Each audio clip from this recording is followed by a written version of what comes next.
The new escalation in the Strait of Hormuz. Iran's Revolutionary Guard says it has seized 2 ships in that critical oil shipping route. And Iran state media saying a 3rd vessel is now, quote, disabled off the country's coast. All of this just hours after President Trump extended the ceasefire with Iran indefinitely. Iran has attacked 3 container ships whilst they try to navigate through the key waterway as Tehran continues to impose restrictions on the strait. በአሜሪካና ኢራን መካከል እየተደረገ የሚገኘው አውዳሚ ጦርነት ዛሬም ድረስ የቀጠለ ሲሆን በተለይ በመርከቦች ላይ የሚፈጸሙ ጥቃቶች ከቀን ወደ ቀን እየተበራከቱ መጥተዋል። ይህም ከባድ ጥቃት ዓለም አቀፍ የኢኮኖሚ ደህንነትን ስጋት ውስጥ የከተተው ሲሆን በተለይ በሆርሙዝ የባህር ሰርጥ ውስጥ የሚያልፉ መርከቦች በሰርጡ እንዳያልፉ ከመከልከል ባለፈ በመርከቦች ላይ እየተሰነዘረ የሚገኙ ጥቃቶች በርከት እያሉ መጥተዋል። በዚህ ከባድ ጥቃት ሳቢያ በቀጠናው ያለው የባህር ትራንስፖርት ፈተና ውስጥ የወደቀ ሲሆን የዓለም አቀፉ የባህር ላይ እንቅስቃሴም ከፍተኛ ጫና ላይ ሆኗል።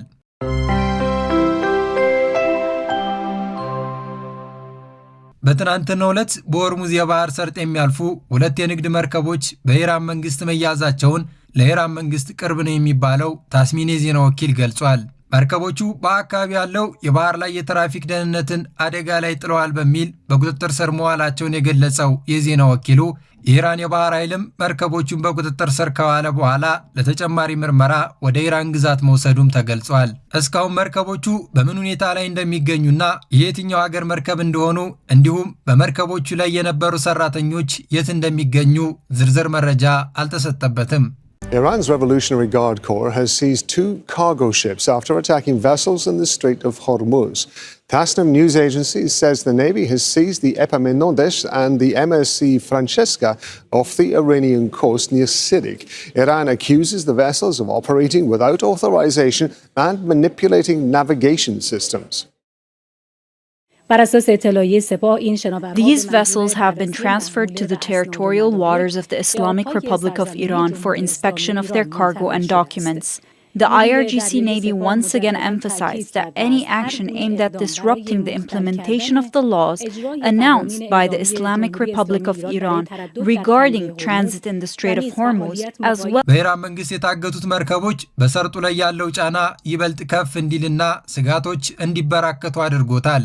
ይህም ከባድ ሁኔታ በዓለም አቀፍ የባህር ላይ ትራንስፖርት እንቅስቃሴ የሚያመጣው ጫና ከባድ እንደሆነ የቀጠናው የፖለቲካ ተንታኞች ይገልጻሉ።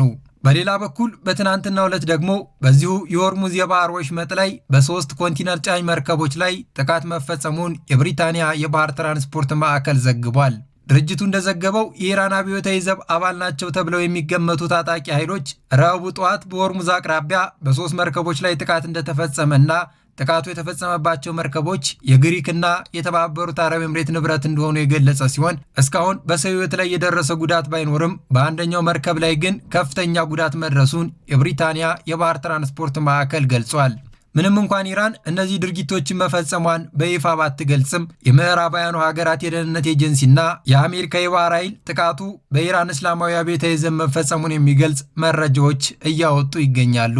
ታዲያ በትናንትናው ዕለት የተፈጸመው ጥቃት ኢራን በቀጠናው ያላት የኃይል አቅም ለማሳየትና በምዕራባውያን ሀገራቶች ላይ ጫና ለመፍጠር የምትጠቀምበት ስልት አካል መሆኑና ይህም ሁኔታ በቅርብ መፍትሄ የማያገኝ ከሆነ በአካባቢ የሚገኘውን የንግድ እንቅስቃሴ የበለጠ አደጋ ውስጥ ሊጥለው እንደሚችል እየተገለጸ ነው።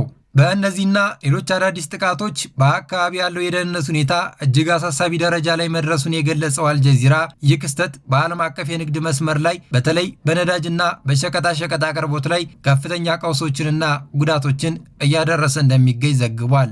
የኢራን አብዮታዊ ዘብ በስትራቴጂካዊ የሆርሙዝ ሰርጥ ላይ የንግድ መርከቦችን መቆጣጠርና ማቆም በዓለም አቀፍ የነዳጅ አቅርቦት እንዲሁም በቀጠናው የሚፈጠረው የጂኦፖለቲካ ውጥረት ውስጥ እንደ ዋነኛ የጫና መፍጠሪያ መሳሪያ የሚጠቀምበት ስልት ነው። ይህ ክስተት በዓለም ላይ ከፍተኛ የነዳጅ ምርት በሚያልፍበት የሆርሙዝ ሰርጥ ላይና በመካከለኛው ምስራቅ ያለው ውጥረት ይበልጥ እንዳያባብሰው ተሰግቷል።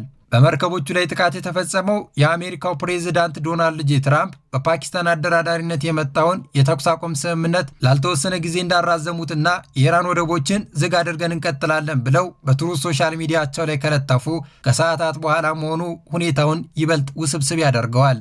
በአሜሪካና ኢራን መካከል የሚደረገው ጦርነት በመካከለኛው ምስራቅ ያለውን የጂኦፖለቲካዊ ውጥረት ያባባሰው ሲሆን የዲፕሎማሲያዊና ወታደራዊ ጫናዎችም ዕለት ከዕለት እየጨመሩ እንዲሄዱ እያደረገ ይገኛል።